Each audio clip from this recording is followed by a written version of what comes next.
ሰላም ጤና ይስጥልን እጅጉን የተወደዳችሁና የተከበራችሁ የአዲስ ስፖርት ቤተሰቦቻችን እንደምን አላችሁልን? ከእናንተው ከሆነው ከአዲስ ስፖርት የዩቲዩብ ቻናላችን አዳዲስ ስፖርታዊ ጉዳዮችን ልናካፍላችሁ እነሆ ዛሬም በድጋሚ ተገናኘን። ስለምታደምጡን፣ ስለምትከታተሉን ቆይታችሁ ከኛ ጋርም ስለሆነ እጅጉን ከልብ አድርገን ነው የምናመሰግነው። በዛሬ ፕሮግራማችን የተለያዩ ስፖርታዊ ጉዳዮችን ወደ እናንተ እያደረስን ቆይታን የምናደርግ ይሆናል።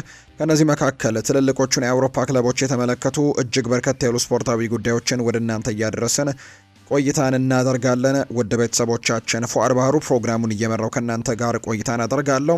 አርሰናልን፣ ማንቸስተር ዩናይትድን፣ ቼልሲ፣ ሊቨርፑል፣ ማንቸስተር ሲቲ፣ ሪያል ማድሪድ፣ ባርሰሎናን ጨምሮ ሌሎችም የአውሮፓ ታላላቅ ክለቦችን የተመለከቱ የዝውውር ጉዳዮችን እያነሳን ቆይታን እናደርጋለን። እስከ ፕሮግራማችን ፍጻሜ ድረስ አብራችሁኝ ቆዩ። ቪዲዮአችንን ላይክ፣ ቻናላችንን ሰብስክራይብ እያደረጋችሁ ከኛ ጋር ቆዩ። ከመሸጋገሪያ በኋላ በድጋሚ እንገናኛለን። አብረን እንቆይ።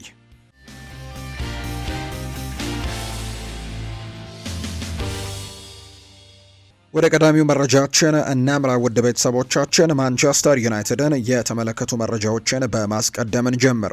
ዓላማችን የተለየ ነገርን ማሳካት ነው ብለዋል አሰልጣኝ ማይክል ካሪክ ነው ይህንን ሀሳብ የተናገረው።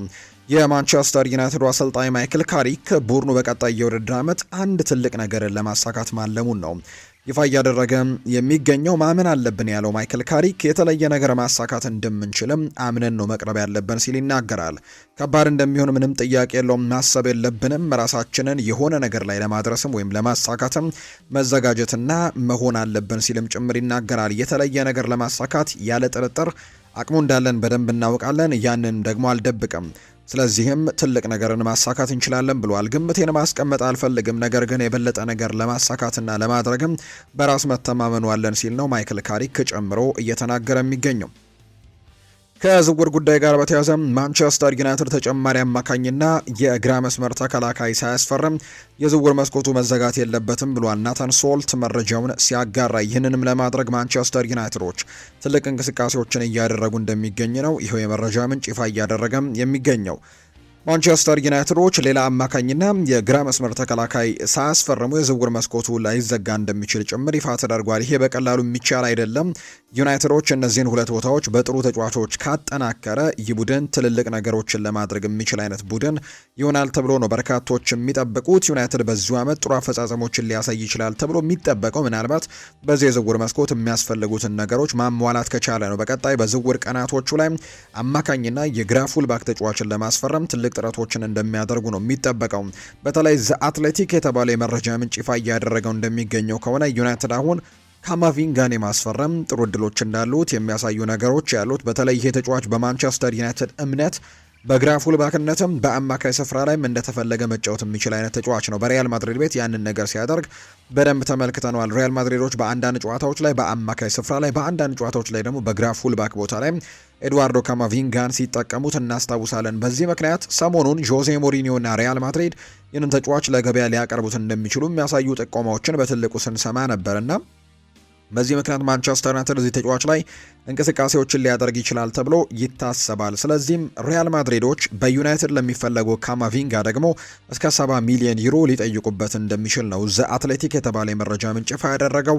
ስለዚህ ዩናይትድ በመስመር ተከላካይነትም እንዲሁም በአማካይ ስፍራ ላይ መጫወት የሚችል ሁለገብ ተጫዋችን የሚፈልግ ከሆነ ይሄ ተጫዋች ትልቁ አማራጭ ይሆናል ተብሎ ይታሰባል። ነገር ግን በአማካይ ስፍራ ላይ ሌላ ምርጫ ካላቸው ግን ምናልባት ሊሆን የሚችለው ካርሎስ ባሌባ እንደሆነ እየተነገረ ይገኛል።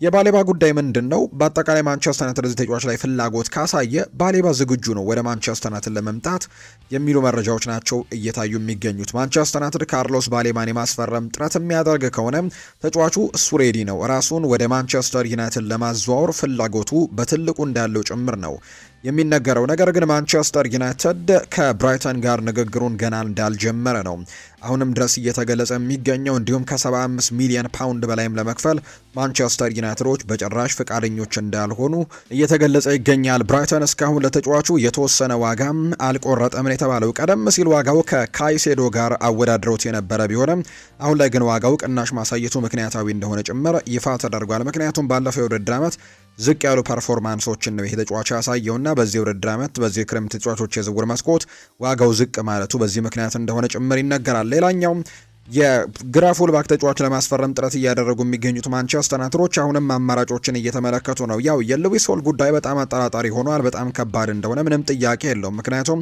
ኒውካስል ዩናይትድ ከዚህ በኋላ ትልልቅ ተጫዋቾችን በዚህ የክረምት ተጫዋቾች የዝውውር መስኮት የመሸጥ ምንም አይነት እቅድ እንደሌለው ነው እየተገለጸ የሚገኘው። ሉዊስ ሆልም እንደማይለቅ ነው እየተነገረ የሚገኘው። ተጫዋቹ ምንድነው እንግዲህ የምትፈልገው ብለው ጫና ቢያደርግ ራሱ የዝውውር ሂሳቡም ሌላ እንቅፋት ሊሆን እንደሚችል ነው እየተገለጸ የሚገኘው። ምናልባት ተጫዋቹ ከክለቡ ለቃለው ከኒውካስል ዩናይትድ መልቀቅ እፈልጋለሁ ብሎ እንኳን ጥያቄዎችን ቢያቀርብ በጣም ከባድ የዝውውር ዋጋ እንደሚለጥፉበት ነው የሚታመነውና በዚህ ምክንያት ማንቸስተር ዩናይትድ የሉዊስ ሆል ጉዳይ በጣም አጠራጣሪ እንደሆነ እየተነገረ ነው። ባይሆን ትላንትና ቤን ጃኮብስ ይፋ እንዳደረገው ከሆነ የላይፕዚጉ የግራ ክንፍ መስመር ተከላካይ የሆነው ዳቪድ ራውም ለማንቸስተር ዩናይትድ የቀረበ ሌላኛው ተጫዋች እንደሆነ እየተነገረ ነው። ዩናይትድ በውስጥ ስለ ተጫዋቹ ውይይቶችም እያደረገ እንደሚገኝ ጭምር ነው ቤን ጃኮብስ ይፋ ያደረገውና ምናልባት እሱን ሊመለከቱ እንደሚችሉ ይፋ ተደርጓል። ለእኔ በጣም አስፈላጊው ነገር ኮቢ ማይኖ በጥሩ ሁኔታ ላይ መገኘቱ ነው ብሏል ማይክል ካሪክ ስለ ኮቢ ማይኖ ሲናገር። እሱ ራሱ ይሄ ስሜት ደስ የሚያሰኘው ይመስለኛል ሲልም ነው የተናገረው። ኮቢ አሁን ላይ ወደ ቡድኑ ተመልሷል፣ እናም በታላቁ የውድድር ዘመንም ዝግጁ ይሆናል ሲልም ጭምር ነው ማይክል ካሪክ ስለ ኮቢ ማይኖ ሀሳቡን እየተናገረ የሚገኘው። ሌላኛው ማይክል ካሪክ ያነሳው ጉዳይ ትልቅና ልዩ ነገርን የማስመዝገብ አቅም በእርግጠኝነት አለን ሲል ይናገራል። ይሄ እውነታ ለመሸሸግ አልሞክርም፣ ግባችን ያንኑ ማሳካት መሆን አለበት ብሏል። ምንም ደግሞ አይነት ግምቶችን አንሰጥም፣ ነገር ግን ከአሁን ቀደም በሰራናቸው ስራዎች ላይ ተመስርተን ሁሌም እንደምለው ወደፊት እንድንገፋ መተማመን የሚሰጠን ይመስለኛል ብሏል።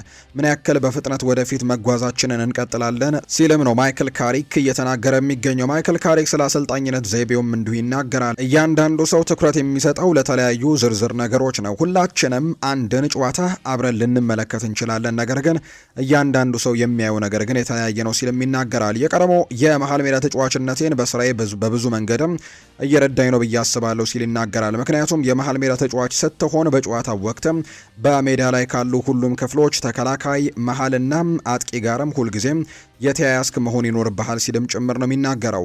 ጥሩ አሰልጣኝ ለመሆን የግድ የቀድሞ የመሃል ሜዳ ተጫዋች መሆን አለብህ እያልኩ አይደለም፣ ነገር ግን ለእኔ የተለየ እይታን ይሰጠኛል ሲልም ጭምር ይናገራል። ለብዙ ዓመታት ውጤታማ በሆኑ ነገሮችና ደጋፊዎችን ማየት በሚፈልጉት የጨዋታ መንገድ ላይ ለመጓዝም የተቻለንን ሁሉ አደርጋለሁ። ሁሉም ነገር ደግሞ ተጣጥሞ በጥሩ ሁኔታ ለመከናወንም ተስፋ አደርጋለሁ ሲልም ጭምር ይናገራል። እኔ በአሰልጣኝነት በምመራቸው እንዲሁ ቡድኖች ውስጥም የመሃል ሜዳው ክፍል ትልቅ ሚናን ይጫወታል የሚል ምልከታ እንዳለው ጭምር ነው የሚናገረው።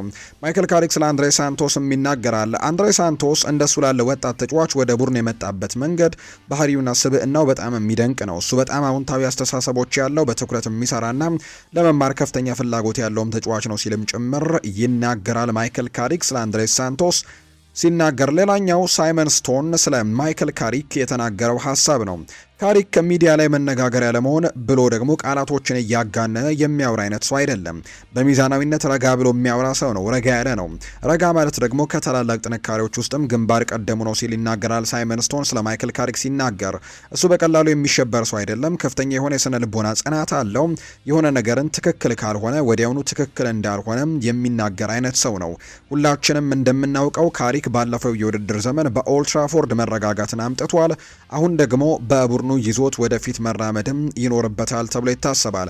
ያንን ለማድረግ ደግሞ ከኢኒዮስ ትንሽዬ እርዳታ ያስፈልገው ይሆናል ሲልም ጭምር ነው የተናገረው ሳይመን ስቶን ስለ ማይክል ካሪክ ሲናገር።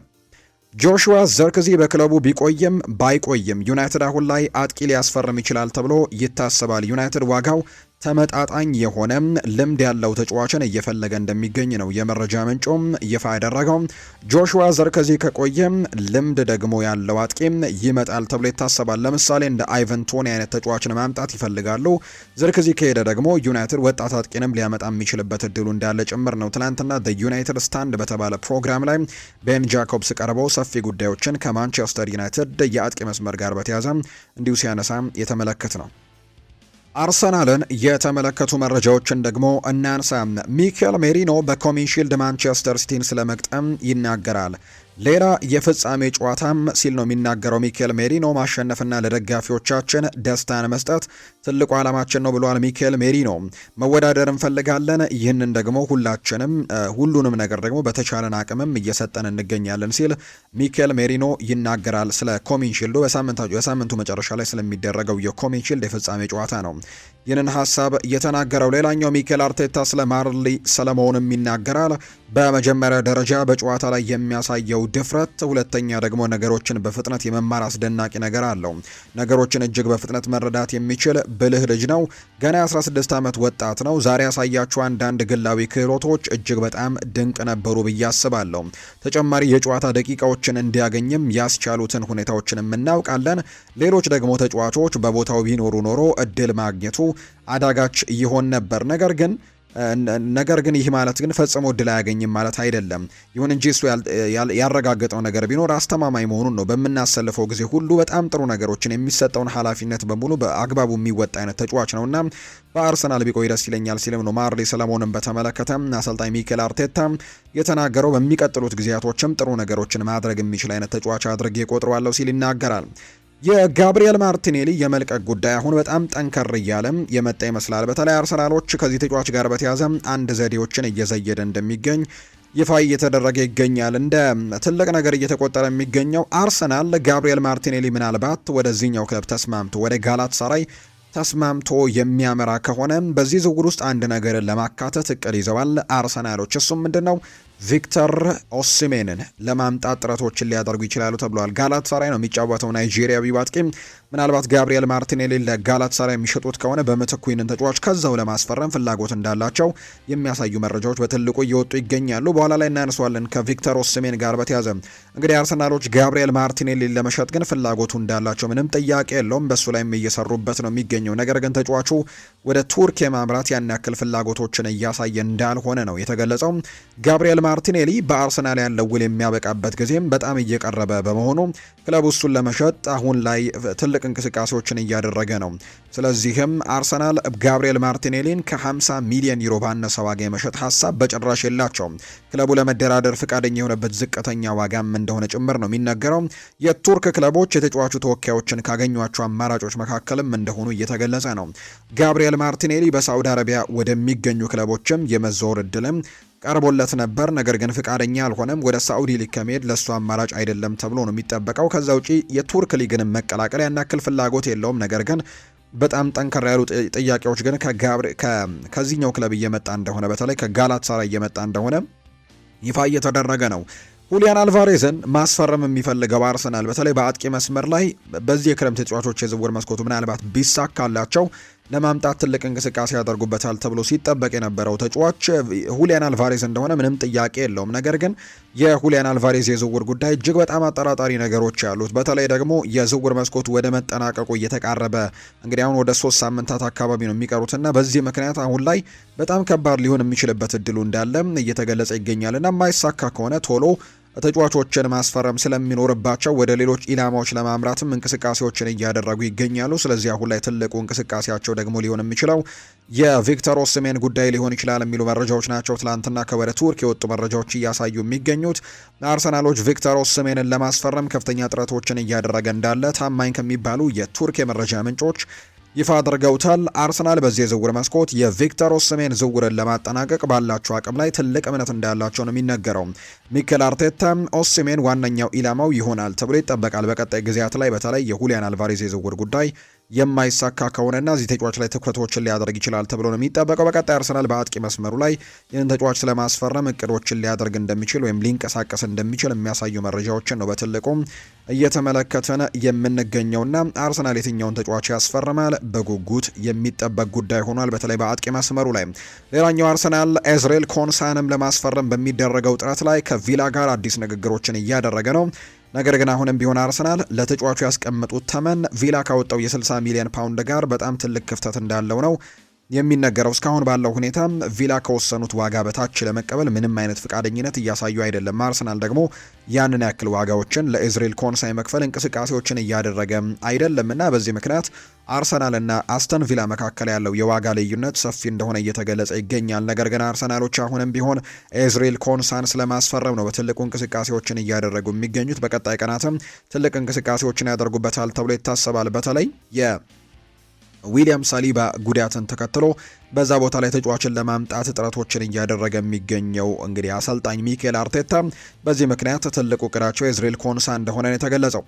ኢታን ንዋኔሪ ወደ ቱርክ ከመሄድ ይልቅ ወደ ጀርመን መዞርን ይመርጣል ተብሏል። ከጀርመን ሁለት ፈላጊዎች እንዳሉት ነው ሳይመን ኮሊንግስ መረጃውን ይፋ እያደረገ የሚገኘው። ከዶርትሙንድ እና ከአርቢ ሌፕዚግ ፍላጎቶች እንዳሉት ሳይመን ኮሊንግስ ዘሰን ላይ የሚጽፈው ጸሐፊም ይህንን መረጃ ይፋ አድርጓል። ስለዚህ በሚቀጥሉት ጊዜያት ኢታን ንዋኔሪ ወደ ቱርክ ሊግ ከማምራት ይልቅ ወደ ጀርመን ቡንደስሊጋ ማምራትን ሊመርጥ እንደሚችል ነው ይፋ የተደረገው። ስፔናዊው የኮሞ አሰልጣኝ የሆነው ሴስ ፋብሬጋስ ከአርሰናል ጋር መጫወት ክብር ነው ሲል አስቴቱን ሰጥቷል። አርሰናል ኤምሬትስ ላይ የገጠመው ኮሞ አሰልጣኝ የሆነው ሴስ ፋብሬጋስ ጨዋታው ለአርሰናል የወዳጅነት ሊሆን ይችላል፣ ለእኛ ግን ከዛም በላይ ነው ሲል ይናገራል። አክሎም ከአርሰናል ጋር መጫወት ለእኛ በጣም ትልቅ ታሪክና ትልቅ ክብር ነው ሲልም ጭምር ነው። የቀድሞ የአርሰናል ተጫዋች አሁን ላይ በኮሞ አሰልጣኝነት ድንቅ ስራዎችን እየሰራ የሚገኘው ሴስ ፋብሬጋስ ነው ይህንን ሀሳብ የሰጠው። የሰሜን ለንደኑ ክለብ አርሰናል የሊቨርፑልን ታዳጊ ተጫዋች የሆነው ቪንሴንት ጆሴፍን ለማስፈረም ከስምምነት ደርሷል። አርሰናል ከተጫዋቹ ጋር ከስምምነት የደረሱ ሲሆን በክፍያው አከፋፈል ዙሪያ ላይ ከሊቨርፑል ጋር እየተወያዩ መሆኑ ነው የተዘገበው። የ16 ዓመቱ አጥቂ ጆሴፍ ለእንግሊዝ ከ16 ዓመት በታች ቡድን ባደረጋቸው ደግሞ 9 ጨዋታዎች 8 ጎሎችን ማስቆጠር መቻሉን እናስታውሳለን። አርሰናል የወደፊት ተስፋ የጣለባቸውን ወጣት ተጫዋቾችን ማስፈረሙን መቀጠሉ ይፋ እየተደረገ ነው። አርሰናሎች የሚያስፈርሙት ለወደፊት ለዋና ቡድን ማደግ ወይም ደግሞ ተሽጠው ትርፍ ማምጣት ይችላሉ ብለው ያመኑባቸውን ታዳጊ ተጫዋቾች እንደሆኑ እየተገለጸ ነውና አሁንም ከሊቨርፑል ቪንሴንት ጆሴፍ የተባለ ተጫዋችን ለማስፈረም ከጫፍ መድረሳቸው ነው የተገለጸው። የኬፓ አሪዛባላጋ በአርሰናል ያለው ቦታ አሁን ላይ በከፍተኛ ጫና ላይ እንደሚገኝ ነው የመረጃ ምንጮም ይፋ ያደረገው። ዳቪድ ራያ ወደ ቡድኑ መመለሱና ኢላን መስሊየር ወደ አርሰናል መምጣቱ የኬፓ አሪዛባላጋን በአርሰናል ውስጥ ያለውን ቦታ ከባድ ጥያቄ ውስጥ አስገብቶታል። በቅድመ ውድድር ጨዋታዎች ላይ የሚያሳየው ጥሩ ያልሆነ አቋምም ከዳቪድ ራያ በኋላ የሁለተኛ ግብ ጠባቂነቱን እንዲያጣ የሚያደርገው ጥርጣሬዎችን እንደታዩበት ነው ቴሌፉት የተባለ የመረጃ ምንጭ ይፋ ያደረገው። ስለዚህ ኬፓ በአርሰናል ቤት ምናልባት ሶስተኛ ምርጫ ሊሆን ይችላል። ስለዚህ በዚህ የክረምት የተጫዋቾች የዝውውር መስኮት ክለቡን ለቆ ለመውጣት እንቅስቃሴዎችን ሊያደርግ ይችላል ተብሎ ይታሰባል። ኬፓ አሪዛባላጋም ጥሩ ጊዜያቶችን እያሳለፈ እንዳልሆነ ነው የተገለጸው። ሌላኛው ሰሞኑን ከአርሰናል ጋር በትልቁ እየተነሳ የሚገኘው የሁሊየስ ኩንዴ ጉዳይ ነው። አርሰናል በኩንዴ ላይ ትልቅ ፍላጎት እንዳለው ነው የስፔኑ ተነባቢ ጋዜጣ ስፖርት የተባለ የመረጃ ምንጭ ይፋ ያደረገው። አርሰናል ሁሊየስ ኩንዴን ለማስፈረም ከፕሪሚየር ሊግ ክለቦች ሁሉ የበለጠ ፍላጎት ያለው ወይም ያሳየ ክለብ እንደሆነ ይፋ ተደርጓል። እርግጥ ነው የሰሜን ለንደን ተቀናቃኛቸው ቶተንሃም ሆትስፐርስም እዚህ ተጫዋች ላይ ፍላጎት እንዳላቸው የሚያሳዩ መረጃዎችን በተደጋጋሚ ሰምተናል። ነገር ግን አርሰናል ላቅ ያለ ፍላጎት እንዳለው ነው በሁሊየስ ኩንዴ ላይ በተመለከተ እየተገለጸ የሚገኘው። ዩሪየን ቲምበር ተደጋጋሚ ጉዳቶች የሚገጥሙት አይነት ተጫዋች ሆኗል። ቤን ዋይትም ተመሳሳይ ነው። ስለዚህም አርሰናል በዛ ቦታ ላይ ሌሎች አማራጮችን መፈለግ ይኖርበታል። ከዛ ውጪ በመሀል ተከላካይነትም የተጫዋች ማገልገል ይችላል። ምክንያቱም በባርሴሎና አንዳንድ ጨዋታዎች ከዛ በፊት በሲቪያ በነበረበት ጊዜም ያንን ቦታ ሲጠቀም እናስታውሳለንና በዚህ ምክንያት ሁሊየስ ኩንዴ አማራጭ ሊሆን ይችላል ተብሎ ይታሰባል። አርሰናል ተጫዋቹን ለማስፈረም ጥሩ የገንዘብ ጥያቄዎችን ለማቅረብ ዝግጁ ቢሆንም ወደ ድርድሩ በይፋ ከመግባቱ በፊት ግን ኩንዴ ከባርሴሎና የመልቀቅ ፈቃደኛነቱን ማሳየት ይኖርበታል። ከዛ በኋላ ነው አርሰናል እንቅስቃሴ ለማድረግም ዝግጁ እንደሚሆኑ ጭምር የመረጃ ምንጩ ይፋ ያደረገው። ማንቸስተር ሲቲን የተመለከቱ ጉዳዮችን እናንሳ። ማንቸስተር ሲቲ ለቼልሲ ጥያቄም አላቀረበም ተብሏል። ቼልሲ ማንቸስተር ሲቲ ኤንዞ ፈርናንዴዝን መግዛት ከፈለገ እስከ ምሽት ድረስ 120 ሚሊዮን ፓውንድ እንዲያቀርብም መጠየቁ የሚታወስ ነው። ይሁን እንጂ ማንቸስተር ሲቲ እስካሁን ለቼልሲ ዝውውር ሂሳብ እንዳላቀረበ ነው ፋብሪዚዮ ሮማኖ ይፋ ያደረገው። ቼልሲ በተጫዋቹ የዝውውር ሂሳብ ዙሪያ ላይ የአቋም ለውጥ አለማድረጋቸውን የተነገረው። በሌላ በኩል የሮድሪ ባርሴሎና ዝውውር ከኤንዞ ፈርናንዴዝ ዝውውር ጋርም ግንኙነት እንደሌለው ጭምር ነው እየተገለጸ የሚገኘው። ያው አንዳንድ የመረጃ ምንጮች እንደሚናገሩት ከሆነ ማንቸስተር ሲቲ ለዚህ ተጫዋች ከቼልሲ ካስቀመጠው የገንዘብ ተመን በታች እንደመደቡ የሚያሳዩ መረጃዎች ያሉ። ቸልሲ በዩሮ ከሆነ 140 ሚሊዮን ዩሮ፣ ከዛ ውጭ በፓውንድ ከሆነ ደግሞ 120 ሚሊዮን ፓውንድ ነው እዚህ ተጫዋች ላይ እንዲመጣላቸው ወይም ደግሞ እንዲቀርብላቸው የሚፈልጉት የገንዘብ መጠን። ነገር ግን ማንቸስተር ሲቲ ይፋዊ የተደረገ የዝውውር ጥያቄ ባይሆንም ነገር ግን 105 ሚሊዮን ፓውንድ ወይም ደግሞ 120 ሚሊዮን ዩሮ ለማቅረብ ፈቃደኛ እንደሆኑ የሚያሳዩ ነገሮች እንዳሉ ሰምተናል። ነገር ግን ቸልሲ ይህንን ዋጋ በጭራሽ የመቀነስ ፍላጎት የላቸውም። 120 ሚሊዮን ፓውንድ ነው ለመቀበል ፍላጎት እንዳላቸው እየተገለጸ የሚገኘው። እንደውም የቸልሲ እምነት ምንድነው አሁን ባለው የዝውውር ገበያ አንጻር የዚህ ተጫዋች የዝውውር ዋጋ እንደውም ቀነስ እንዳደረጉት ጭምር ነው የሚሰማቸውና በዚህ ምክንያት ከዚህኛው ዋጋ ያነሰ በፍጹም የመቀበል ፍላጎት እንደሌላቸው ተነግሯል። ሲቲ ግን እስካሁን ድረስ ምንም አይነት ይፋዊ ጥያቄዎችን አላቀረበም። ያው ቸልሲ የቀን ገደብ እንዳስቀመጠ ዛሬ መጨረሻው እንደሆነ ይታወቃልና እስከ ዛሬ ምሽት ድረስ ነው ይሄኛውን ጥያቄ ማቅረብ የሚችሉት ክለቦች። ይህንን ተጫዋች ለማስፈረም የሚፈልጉ ክለቦች እስከ ዛሬ ምሽት ድረስ ጥያቄ ማቅረብ አለባቸው። ከዛ በኋላ ግን ቼልሲን በዝውውር ጉዳዮች ላይ መበጥበጥ እንደማይፈለግና ከዛ በኋላም ተጫዋቹ በክለቡ እንደሚቆይ እንደሚረጋገጥ ጭምር ነው እየተናገሩ የሚገኙት። እንግዲህ በቀጣይ ጊዜያት የሚፈጠሩ ጉዳዮችን የምንመለከት ነው የሚሆነው። ሌላኛው ማንቸስተር ሲቲም ተጫዋቹን ለመሸጥ ተስማምቷል። እኔ በግሌ በጣም እንግዲህ ካልጠበቅኳቸው ዝውውሮች መካከል አንደኛው ነው የቲያኒ ራይንደርስ ዝውውር ወደ ሳዑዲ አረቢያው ክለብ አልቃዲሺያ ለመሄድ መስማማቱ ነው እየተነገረ የሚገኘው። ወደ ማንቸስተር ሲቲ ከመምጣቱ በፊት በሴሪ እጅግ በጣም አስደናቂ ተጫዋች መሆኑን ያሳየ ተጫዋች ነው። ቲያኒ ራይንደርስ በጣሊያን ሴሪኤም በኤሲ ሚላን ቤት የውድድር ዓመቱ ላይ በተለይ ወደ ማንቸስተር ሲቲ ከመምጣቱ በፊት በነበረው ሲዝን ላይ ማለትም ከአንድ ሲዝን በፊት ማለት ነው፣ በዛ ሲዝን ላይ የጣሊያን ሴሪኤ የዓመቱ ምርጡ አማካይ ተብሎ ጭምር የተሸለመበት የውድድር ዓመት እንደነበር እናስታውሳለን። ወደ ማንቸስተር ሲቲ ከመጣ በኋላ ግን ያንን ነገር በድጋሚ ማሳየት አልቻለም። እርግጥ ነው እንግዲህ ጊዜያቶች ይፈልጋል። ቡድኑን ለመላመድ ሊጉን ለመላመድ ብዙ ነገሮች እንደሚፈልግ ይታወቃል። በፔፕ ጓርዲዮላ የመጀመሪያ ሳምንታት ጨዋታዎች ላይ በቋሚነት በተደጋጋሚ ጊዜ ሲሰለፍ እናስታውሳለን። ነገር ግን ወደ መጨረሻዎቹ አካባቢዎች ላይ ደቂቃዎችንም ለማግኘት እጅግ በጣም ተቸግሮ እንደነበር ይታወስ ነበር። ነገር ግን ተጫዋቹ ሲዝኑ ከተጠናቀቀ በኋላ የመጀመሪያው ሲዝን እንግዲህ ተጠናቋል። ቀጣዩ ሲዝን ላይ በትልቁ እንገናኛለን የሚል አይነት ሀሳብ ነበረው። እንደዛም ነበር የሶሻል ሚዲያዎቹ ላይ ሲለቅ የነበረው። ነገር ግን አሁን ላይ በመጀመሪያው ሲዝኑ ከማንቸስተር ሲቲ ጋር ተለያይቷል። አሁን ወደ ሳዑዲ አረቢያ ሊግ ማምራቱ እየተረጋገጠ ይገኛል። ማንቸስተር ሲቲም ለመሸጥ መስማማቱን የተነገረው። ማንቸስተር ሲቲም ተጫዋቹን በ61 ሚሊዮን ዩሮ እንደሚሸጠው ነው ፋብሪዚዮ ሮማኖ ይፋ ያደረገው። ኔዘርላንዳዊው አማካይ ቲያኒ ራይንደርስ ወደ ሳዑዲ አረቢያ ለማምራትም ዝግጁ ሆኗል። ራይንደርስ ለማንቸስተር ሲቲ 47 ጨዋታዎችን ሲያደርግ 5 ጎሎችን አስቆጥሮ 2 ለግብ የሆኑ ኳሶችንም አመቻችቶ ማቀበል ችሏል። በቀጣይ የውድድር ዓመት በሳዑዲ አረቢያ ሊግ ነው ይህንን ተጫዋች የምንመለከተው። የቼልሲን መረጃዎች ደግሞ እንንገራችሁ ውድ ቤተሰቦቻችን። ቼልሲ ተጫዋቹን ለመሸጥ ተስማምቷል። የምዕራብ ለንደኑ ክለብ ቼልሲ ቤኖይ ባዲያሼልን በውሰት ለናፖሊ ለመስጠት ከስምምነት መድረሱ ነው ይፋ የተደረገው። ናፖሊ ቤኖይ ባዲያሼልን በ27 ሚሊዮን ዩሮ የመግዛት አማራጭን ባካተተ ውሰት ውል ነው ማስፈረማቸውን ይፋ ያደረጉት። በተጨማሪም ናፖሊ የውሰት 3 ሚሊዮን ዩሮ ለቼልሲ እንደሚከፍል ነው ፋብሪዚዮ ሮማኖ ጨምሮ እየተናገረ የሚገኘው። በተጨማሪም ናፖሊ እንግዲህ ይህንን ክፍያዎችን ይከፍላል ተብሎ ይጠበቃል። ፈረንሳዊው የመሃል ተከላካይ ቤኖይ ባዲያሼል በናፖሊ ከአሰልጣኝ ማሲሚሊያኖ አሌግሪ ጋርም በቀጣይ የውድድር ዓመት ይሰራል ተብሎ ነው የሚጠበቀው። ከዛ ውጪም ከቼልሲ ጋር በተያዘ የሚነሳው ጉዳይ በአማካይ ስፍራው ላይ ምናልባት እንቅስቃሴዎችን ሊያደርግ ይችላል ተብሎ ይጠበቃል። በዚህ የክረምት ተጫዋቾች የዝውውር መስኮት እንደ ምክንያትነት የሚነሳው የኤንዞ ፈርናንዴዝ ጉዳይ ነው። ያው ኤንዞ ፈርናንዴዝ በክለቡ የሚቀጥል ከሆነ በአማካይ ስፍራው ላይ ሌሎች ዝውውሮችን የማድረግ እድሉ በዚህ ቡድን በኩል በጣም ጠባብ ይሆናል ተብሎ እንደሚጠበቅ ነው የመረጃ ምንጩ ይፋ እያደረገ የሚገኘው። ነገር ግን በክለቡ የሚቀጥል ከሆነ ግን ተጫዋቾችን የማስፈረም እድሉ ጠባብ ይሆናል ተብሎ ይታሰባል። ነገር ግን ቼልሲ የሚመለከታቸው ሁለት ተጫዋቾች ያለው አሁን ላይ አሌክስ ስኮት እና አደም ዋርተንን ሊመለከት እንደሚችል እየተገለጸ ነው። አሌክስ ስኮትን ማስፈረም ምናልባት ከባድ ሊሆን ይችላል ተብሎ ይታሰባል። ምክንያቱም በዚህ የክረምት ተጫዋቾች የዝውውር መስኮት ቦርንመስ ተጫዋቹን የመልቀቅ ምንም አይነት ፍላጎት የለውም። ተጫዋቹ በክለቡ የመቀጠል ነገርን ወይም ደግሞ በክለቡ ኮንትራት የማራዘም ነገርን አልተቀበለውም ወይም ደግሞ አላራዝምም ማለቱ የሚታወስ ጉዳይ ነው። ነገር ግን ያንን ቢያደርግም 2 ዓመት ኮንትራቶች ስለሚቀሩት ቦርንመስ ቢያንስ አንዱን ዓመት በዛው ክለብ ውስጥ ማስቀጠልን ምርጫቸው እንዳደረጉ ይፋ ተደርጓልና ይህንን የውድድር ዓመት በዛው በክለቡ ይቀጥላል ተብሎ ነው የሚታሰበው።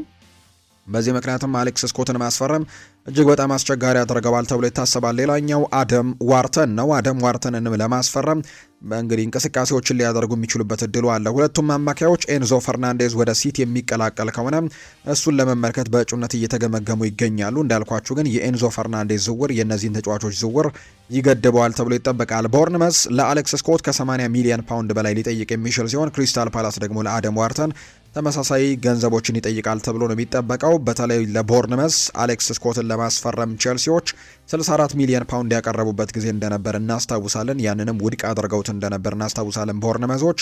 ተጫዋቹን ግን በዚህ የክረምት ተጫዋቾች የዝውውር መስኮት የመሸጥ ምንም አይነት እቅድ እንደሌላቸው ጭምር ነው ይፋ የተደረገው። ሊቨርፑልን የተመለከቱ መረጃዎችን እናንሳ።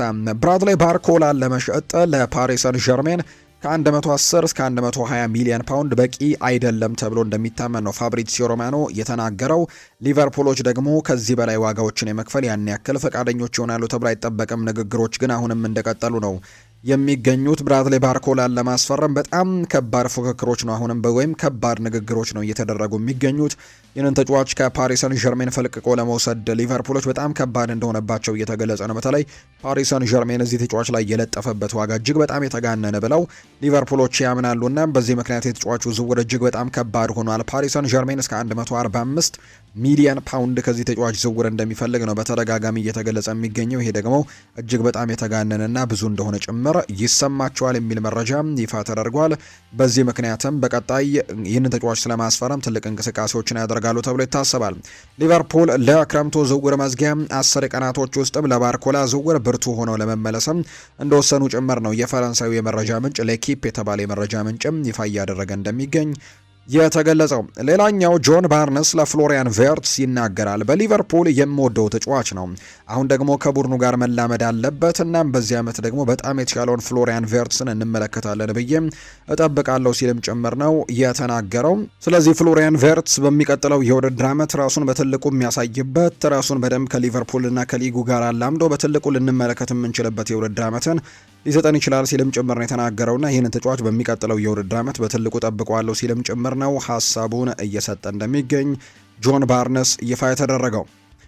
የሪያል ማድሪድ ጉዳዮችን የምንንገራችሁ ጁድ ቤሊንግሃም ይናገራል። ወደ ሪያል ማድሪድ ልምምድ መመለሱ የሚታወስ ነው። ከዓለም ዋንጫው በኋላ ዘግየት ብለው ከተመለሱ ተጫዋቾች መካከል አንደኛው ነው ጁድ ቤሊንግሃም። ለሪያል ማድሪድ መጫወት ለኔ በጣም ትልቅ ክብር ነው ሲል ይናገራል ጁድ ቤሊንግሃም። ይሄ ቡድን የሆነ የተለየ ነገር አለው፣ እሱም ደግሞ እኔ አላውቅም ሲል ይናገራል።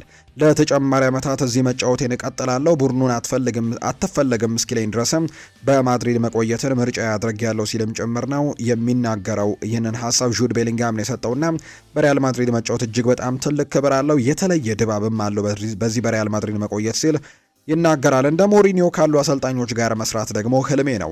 እሱ ምን አይነት አሰልጣኝ እንደሆነ ለማወቅም በጣም ጓጉች ያለው ከዚህ በፊት በጣም ትልልቅ ስራዎችን እንደሰራ አውቃለሁ።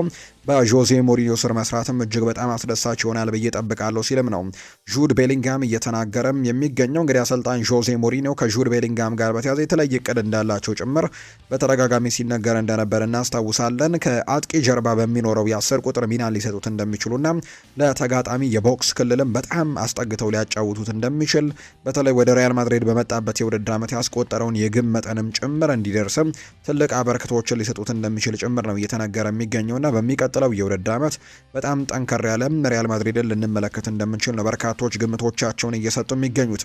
ጃኮብ ኦርቴጋ ከስትራስቡርግ ጋር ለመፈራረቅም በጣም ተቃርቧል የሚል መረጃም እየወጣ ይገኛል።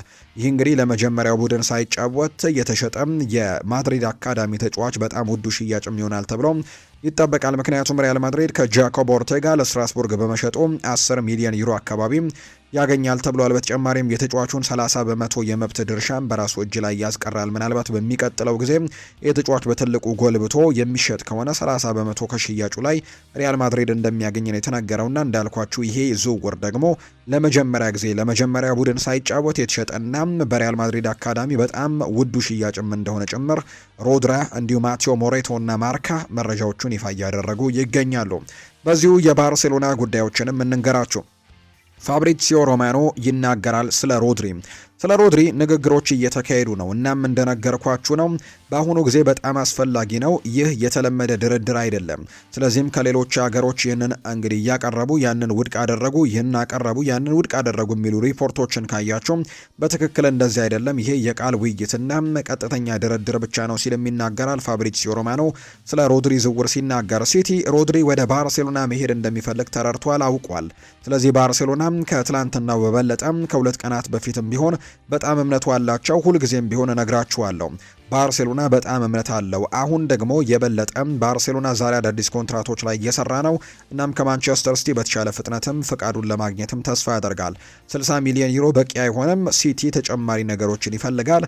80 ሚሊዮን ዩሮም ያመለክታሉ። ባርሴሎና መፍትሄውን በመሀከልም አካባቢ ማግኘት እንደሚችሉና የሮድሪን ስምምነቱን መዝጋት እንደሚችሉ ያምናሉ። ነገር ግን ድርድሩ ሙሉ በሙሉ በመካሄድ ላይ ነው። እናም ብሩህ ተስፋ እንዳለ ጭምር ተስፋ አደርጋለሁ ሲልም ጭምር ነው የተናገረው።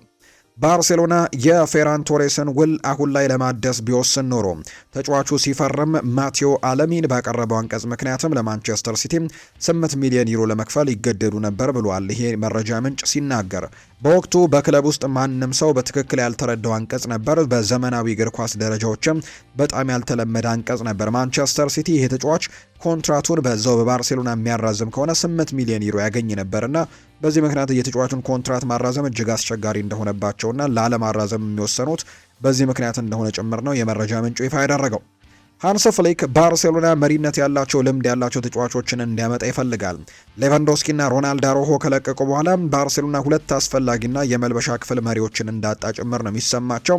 ሃንስ ፍሊክ ሮድሪን ለቡድኑ ልምድና አመራርን ለማምጣትም በጣም ቁልፍ ሰው አድርጎ እንደሚመለከተው ይፋ ተደርጓል። በዚህ ምክንያትም ልምድ ያላቸውንና በቡድኑ ውስጥም አመራርነትን መስጠት የሚችሉ ተጫዋቾች ቡድኑን እንዲቀላቀሉ ፍላጎት አለው ተብሏል። ሃንስ ፍሊክ በተመለከተ ሲናገር ሃንስ ፍሊክ ባርሴሎና በሁሊያን አልቫሬዝ ላይ ተስፋ እንዳይቆርጥና እስከ መጨረሻው ድረስም ይህንን ተጫዋች ለማስፈረም ከፍተኛ ጥረቶችን እንዲያደርግ ጭምር ጥያቄ እንዳቀረበ ነው የተገለጸው።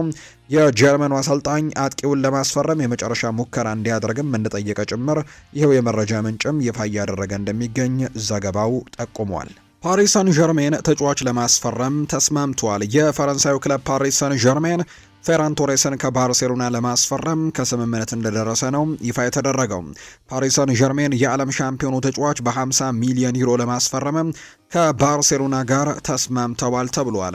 ባርሴሎና የ26 ዓመቱን አጥቂ ፌራን ቶሬስን ከዓመታት በፊትም 65 ሚሊዮን ዩሮ የሚደርስ ሂሳብም ማስፈረማቸው ይፋ ተደርጓል። ይሁን እንጂ የተጫዋቹ ውልም ካራዘሙ ለማንቸስተር ሲቲ ክፍያ ለመፈጸም የሚገደዱ በመሆንም መሸጥን መርጠዋል የሚል መረጃን ይፋ የተደረገውና ፌራን ቶሬስ ወደ ፈረንሳዊ ክለብ ፓሪስ ሰን ዠርሜን ማምራቱ ነው ይፋ የተደረገው። ሶማሊያዊው ዳኛ ኦማር ኦርታን የአውሮፓ እግር ኳስ ማህበር ለሰጠው ድል ምስጋናውን አቅርበዋል። በዓለም ዋንጫው ወቅት አሜሪካ እንዳይገባ የተከለከለው ኦማር ኦርታን የአውሮፓ ሱፐር ካፕን እንዲዳኝ መመረጡ የሚታወስ ጉዳይ ነው። ከትላንትና በስቲያ ምሽትም ጨዋታውን በብቃት የዳኘው ኦማር ኦርታን ዩኤፋን አመሰግናለሁ፣ ህይወቴን የተሻለ አድርጋችሁታል ሲልም ጭምር ነው የተናገረው። ይሄ ለኔ ዓለም ዋንጫ ነበር ሲልም ነው ኦማር ኦርታን የተናገረው። በፈረንጆቹ 2025 የአፍሪካ ኮከብ ዳኛ ክብርን የተቀናጀው ሶማሊያዊው ዳኛ ኦማር ኦርታን ለስፖርት ህይወቱ ትልቅ ምዕራፍ የሚሆነውን የ2026 የዓለም ዋንጫ የዳኝነት ጥሪን ከፊፋ አግኝቶ እንደነበር የሚታወስ ነው። ነገር ግን ለቅድመ ውድድር ስልጠና ወደ አሜሪካ ባደረገው ጉዞ በወቅቱ እንግዲህ በጥብቅ የቪዛ ማጣራትና የጉዞ እገዳ ምክንያትም ከአውሮፕላን ማረፊያ እንግልት በኋላ ወደ ሀገሩ እንዲመለስ ተደርጎ እንደነበር የሚታወስ ነው። በብዙ ልፋት ያመጣውን የዓለም ዋንጫ ድል ህልሙም በዚህ መልክ እንግዲህ በድንገት ቢደናቀፍበትም ያጋጠመው ፈተና ግን ለሌላ ታላቅ ስኬት መንገድን ከፍቶለታል። የአውሮፓ እግር ኳስ ማህበር ከአፍሪካ እግር ኳስ ኮንፌዴሬሽን ጋር በመተባበርም በፓሪስ ሰን ዠርሜን እና በአስተን ቪላ መካከል የተካሄደውን የ2026ቱን የአውሮፓ ሱፐር ካፕ የፍጻሜ ጨዋታን በዋና ዳኝነት እንዲመራም ለኦርታን ኃላፊነቱን ሰጥተውት ነበር። የአጋጣሚ ኦማር ኦርታንን በዓለም እግር ኳስ ታሪክም የአውሮፓን የሱፐር ካፕ ፍልም የመራ ዳኝነትን የመራ የመጀመሪያው አውሮፓዊ ያልሆነ ዳኛ የሚያደርገው ታሪካዊ ስምንም አጎናጽፎታል። ፓሪስ ሰን ዠርሜን አስተን ቪላን 2-1 አሸንፎ ዋንጫውን ባነሳበት በዚህ ታሪካዊ ፍልሚያ ላይ ኦርታን ጨዋታውን በከፍተኛ ሙያዊ ብቃትና በጥራት መርቶ ነው ያጠናቀቀው። ኦማር ኦርታን ከጨዋታው ማብቃት በኋላ በጨዋታው ኳስ ላይ ይህ ለኔ የዓለም ዋንጫ ነበር፣ የአውሮፓ እግር ኳስ ማህበርን አመሰግናለሁ፣ ህይወቴን ይበልጥ ያማረ አድርጋችሁታል ሲልም ጭምር ነው እንዲሁ ሀሳቡን የተናገረውና በጣም ጥሩ ጊዜን በአውሮፓ ሱፐር ካፕ የፍጻሜ ጨዋታ ላይ እንዳደረገ ጭምር ነው በርካታ የመረጃ ምንጮችም ይፋ ያደረጉት። ጂያኒ ኢንፋንቲኖ እንዲለቅ የፈለገ በምርጫ ይወዳደር ብለዋል። ፓትሪስ ሞትስፔ ናቸው ይህንን ሀሳብ የተናገሩት።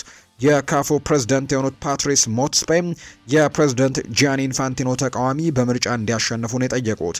ከኢንፋንቲኖ ወይም ሌላ ሰው ጋር ችግር ያለበት ሰው የፊፋን አሰራር ይከተል፣ ያን ያክል ቀላል ነው ሲሉ ፓትሪስ ሞትስፔም ይናገራሉ።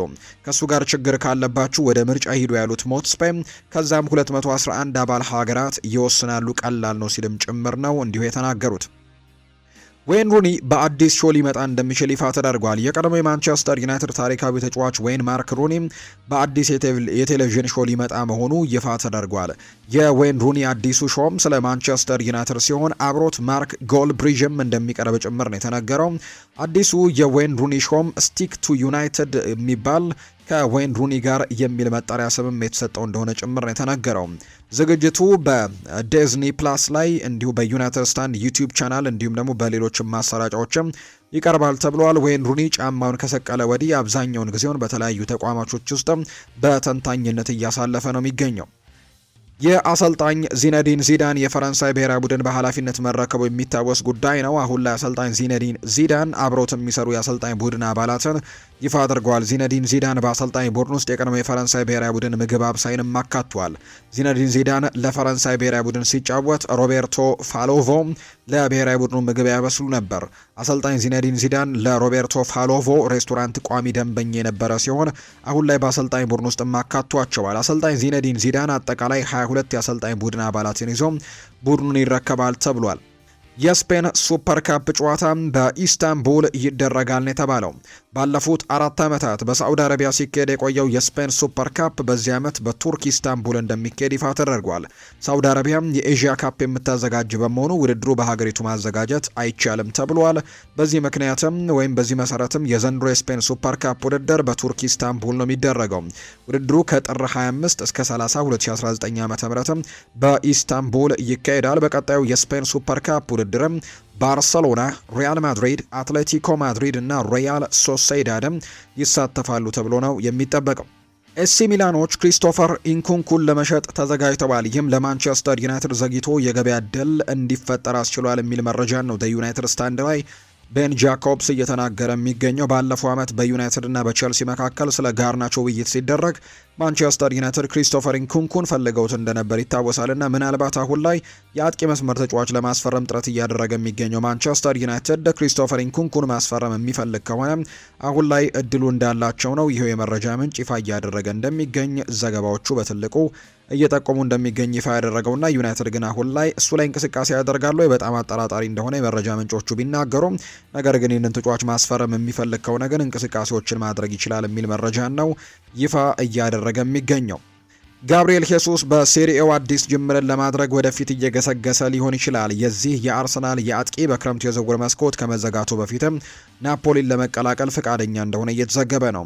ይሄ ብራዚላዊ በኤምሬትስ ያለው ሁኔታ በከፍተኛ ሁኔታ ተቀይሯል። ጋብሪኤል ሄሱስ ከአርሰናል ጋር ያለው ኮንትራትም የመጨረሻ ዓመቱ ላይ የገባ ሲሆን እስካሁን የኮንትራት ማራዘሚያ ጥያቄም አልቀረበለትም። በተጨማሪም በመሀል አጥቂነት ቦታ ላይም ከቪክተር ዮኬሬሽ እና ካይ ሃቨርትስ ከፍተኛ ውድድር እየጠበቀው ይገኛል። አርሰናል የ29 ዓመቱን ተጫዋች በሚመጣው ክረምትም በነጻ የማጣት አደጋ ከሚደቀንበት ይልቅ ለመሸጥ ለማሰብ ዝግጁ እንደሆነ ነው የተነገረው። በሌላ በኩል ናፖሊ የፊት መስመሩን እንደገና እየገነባ ባለበት በዚህ ሰዓት ላይ ሌላ ትልቅ የማጥቃት አማራጭን ለማስገባትም እየፈለገ ሲሆን ጋብሪኤል ሄሱስ በእጩ ዝርዝራቸው ውስጥም ካሉ ስሞች መካከልም አንደኛው እንደሆነ እየተነገረ ነው። ጋዜታ ዴሎ ስፖርት የተባለ የመረጃ ምንጭ እንደዘገበው ከሆነ ጋብሪኤል ሄሱስ ወደ ጣሊያን በመዘዋወሩ በጣም ደስተኛ የሚሆን ሲሆን ሴሪኤ አሁንም ቢሆን ከሚመርጣቸው መድረኮችም በግንባር ቀደምትነት አስቀምጦታል።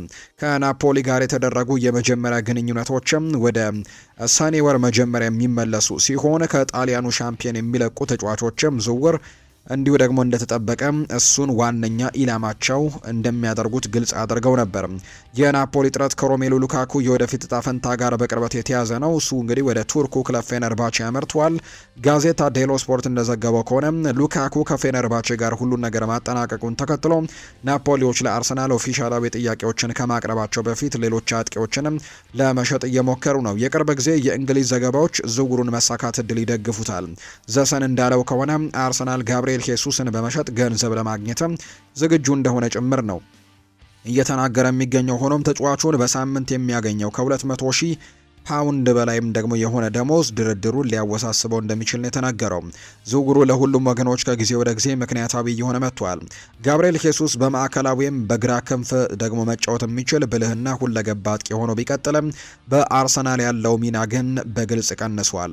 ከባድ የጉልበት ጉዳት አጋጥሞት ከተመለሰ በኋላ ባለፈው የውድድር ዘመን በፕሪሚየር ሊጉ በ14 ጨዋታዎች ላይ ብቻ የተሰለፈ ሲሆን 3 ጎሎችን ብቻ ነው ያስቆጠረው። ናፖሊ ለአርሰናል በአሁኑ ወቅት ሊያጋጥም የማይችለው ነገር ሊያቀርብለት ይችላል። ዘወትር በቋሚነት መጫወትና በዋና አጥቂነትም የመሰለፍ ሚናን ለአርሰናልም ቢሆን ግልጽ የሆነ የፋይናንስ ጥቅም አለው። ጋብሪኤል ሄሱስ ኮንትራቱን ሳያድስ ወይም ደግሞ ሳይሸጥ ወደ መጨረሻዎቹ ወራትም እንዲገባ መፍቀድም የክለቡን የመደራደር አቅም በከፍተኛ ሁኔታ ያዳክመዋል ተብሎ ነው የሚታሰበው። አሁን ብዙ ነገሮች የተንጠለጠለው ናፖሊ በስብስብ ውስጥም ቦታ በማመቻቸቱና ተቀባይነት ያለው የዋጋ ጥያቄ በማቅረቡ ላይ ነው።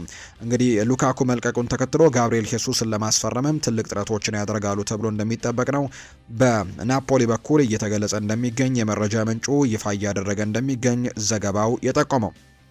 ሌላኛው የሚነሳው ጉዳይ ደግሞ ማንቸስተር ዩናይትዶች በዚህ ክረምት የሌስተር ሲቲውን አማካይ ሉዊስ ፔጅን ለማስፈረም ፍላጎት አሳይተዋል ተብሏል። የስካይ ስፖርቱ ዘጋቢ እንደተናገረው ከሆነ የ17 ዓመቱ አማካይ በዚህ ክረምት ማንቸስተር ዩናይትድን ለመቀላቀል ይፈልጋል።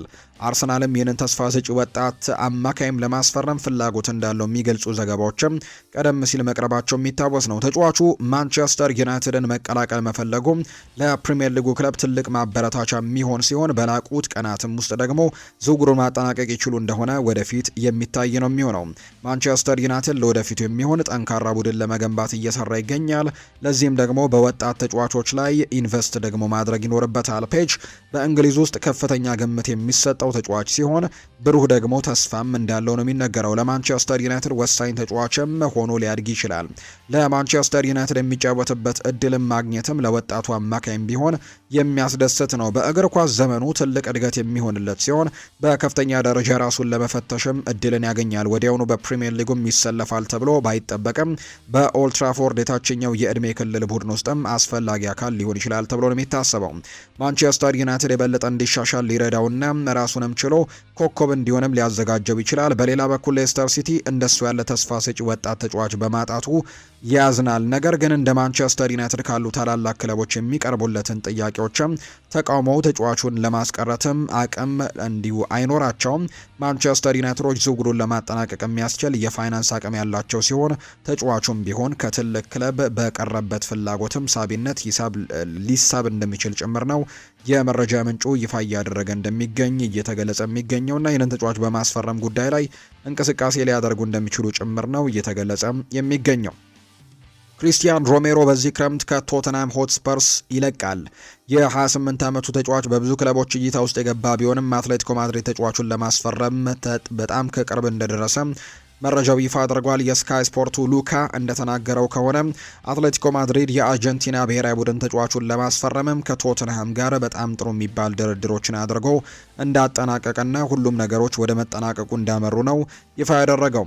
የመረጃ ምንጩ በኤክስ ገጹ ላይ ይፋ እንዳደረገው ከሆነ አትሌቲኮ ማድሪድና ቶተንሃም በኩቲ ሮሜሮ የዝውውር ዋጋ ላይ ስምምነት ላይ ደርሰዋል። እስካሁን ሙሉ አረንጓዴ መብራቶችንም ቢሰጧቸው ንግግሮች ግን አሁንም እየቀጠሉ ነው። ይፋ ደግሞ የሚደረጉበት ጊዜ በጣም ከፊት ቅርብ እንደሆኑ እየተነገረ የሚገኘው የ28 ዓመቱ ተከላካይ ክለቡን የተቀላቀለበት ጊዜ ጀምሮ ለቶትንሃም ድንቅ ብቃቱን ያሳየ ቢሆንም የዩኤፋ ዩሮፓ ሊግን ዋንጫ እንዲያሸንፉም ትልቅ አስተዋጽኦን አበርክቷል። ነገር ግን አሁን ከፍ ባለ ደረጃ ለመወዳደር እንዲሁም የሊግ ዋንጫንና የዩኤፋ ቻምፒየንስ ሊግንም በትልቁ ለማሳካት እንቅስቃሴዎችን ያደርጋል ተብሎ ይታሰባል። እሱ በእርግጥም በሊግ ውስጥ ካሉ ምርጥ ተከላካዮች አንደኛው ሲሆን በአትሌቲኮ ማድሪድ ቤትም ጭምር ትልቅ ጥራትን የሚጨምር ተጫዋች ሊሆን እንደሚችል በርካቶች ይገምታሉ። ዲየጎ ሲሞኔ የተከላካይ ክፍላቸውን ማጠናከር የሚፈልጉ ሲሆን ይሄ ደቡብ አሜሪካዊ ተጫዋች ደግሞ በእርግጥም ቡድኑን ለማሻሻል በጣም ትልቅ አስተዋጽኦችን ያደርጋል ተብሎ የሚጠበቅ ተጫዋች ነው።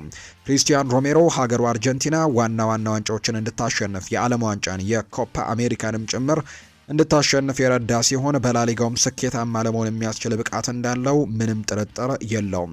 ቀደም ሲል በጣሊያንና በእንግሊዝ ራሱን አሳይቷል። በጣሊያን በአታላንታ፣ በእንግሊዝ ደግሞ እንዲሁ በቶትናም ሆትስፐርስ ቤትም ራሱን በትልቅ ደረጃ ያሳየ ተጫዋች ነው። ሮሜሮ በእግር ኳስ ዘመኑ እንግዲህ ወደ መጨረሻዎቹ የሚገኝ በመሆኑ አዲስ ፈተናን ለመሞከር ትክክለኛው ጊዜ አሁን ነው። ቶትናም ባለፉት ጥቂት የውድድር ዘመናት በሊጉ ላለመውረድ ሲታገል የቆየ ሆኗል። በተለይ ባለፉት ሁለት የውድድር ዓመታት ላይ 17ኛ ደረጃን ይዞ አጠናቆ ላለመውረድ በጣም ሲታገል የነበረ ቡድን እንደነበረ እናስታውሳለን። ሮሜሮ ክለቡን ለቆ ለመውጣትም የመፈለግ ደግሞ እቅድ ይኖረዋል ተብሎ ይታሰባል። ቶትናሞች ዣን ፖል ቫን ሄክን ሲያስፈርሙ የሱን ደግሞ ተተኪ ቀድሞ አዘጋጅተዋል። እንደ መረጃ ምንጮቹ ዘገባ ከሆነ የዋጋ ጥያቄ ካቀረቡለት በፊትም የሚቆሙ አይመስልም። ስለዚህ በቅርቡ አትሌቲኮ ማድሪድ ተጫዋቹን ዝውውር ይፋ ያደርገዋል ተብሎ ይታሰባል። ከዛ ውጭ ግን ሌላኛው የሚነሳው ጉዳይ ደግሞ ይህንን ተጫዋች ለማስፈረም ሌሎች በጣም በርከት ያሉ ክለቦችም ተጫዋቹን ለማስፈረም እንቅስቃሴዎችን ያደርገዋል። ለምሳሌ ያክል አርሰናል ተጫዋቹን ለማስፈረም ፍላጎት እንደነበረው የሚያሳዩ መረጃዎች በተደጋጋሚ ሲወጡ እንደነበር እናስታውሳለን። ከዛ ውጪ ሌላኛው ክለብ ደግሞ እንዲሁ ኢንተር ሚላንም የዚህ ተጫዋች ፈላጊ እንደነበር የምናስታውሰው ጉዳይ ነው። አሁን ላይ ግን ተጫዋቹ የአትሌቲኮ ማድሪድን ቤት ለመቀላቀል መስማማቱን የሚያሳዩ መረጃዎች ናቸው ይፋም የተደረጉት። የተወደዳችሁና የተከበራችሁ ቤተሰቦቻችን ለዛሬ ያዝንላችሁ አዳዲስ ስፖርታዊ ጉዳዮቻችን እነዚህን ይመስላሉ። ስላደመጣችሁን፣ ስለተከታተላችሁን፣ ቆይታችሁን ከኛ ጋርም ስላደረጋችሁ እጅጉን ከልብ አድርገን ነው የምናመሰግነው። ፉአድ ባህሩ የዛሬውን ፕሮግራም እየመራው ከእናንተ ጋር ቆይታን አድርጌያለሁ። የተለያዩ ርዕሰ ጉዳዮችን ያካፈልንበት የዛሬ ፕሮግራማችን ይህንን ይመስላል። ቆይታችሁን ከኛ ጋር ስላደረጋችሁ እኛንም ስታደምጡ ስለነበራችሁ እጅግ ከልብ አድርገን ነው የምናመሰግነው። በቀጣይ ፕሮግራሞቻችን ሌሎች ርዕሰ ጉዳዮችን፣ ሌሎች ስፖርታዊ መረጃዎችን አካተን በድጋሚ ተመልሰን የምንገናኝበትን ፕሮግራም ወደ እናንተም የምናደርስ ይሆናል። ለዛሬ ግን ስላዳመጣችሁኝ፣ ስለተከታተላችሁኝ ከልብ አድርጌ አመሰግናለሁ። በቀጣይ ፕሮግራሞቻችን መልሰን እንገናኛለን። መልካም ጊዜ፣ መልካም ቀን እንዲሆንላችሁም ነው በአክብሮት የምመኘው።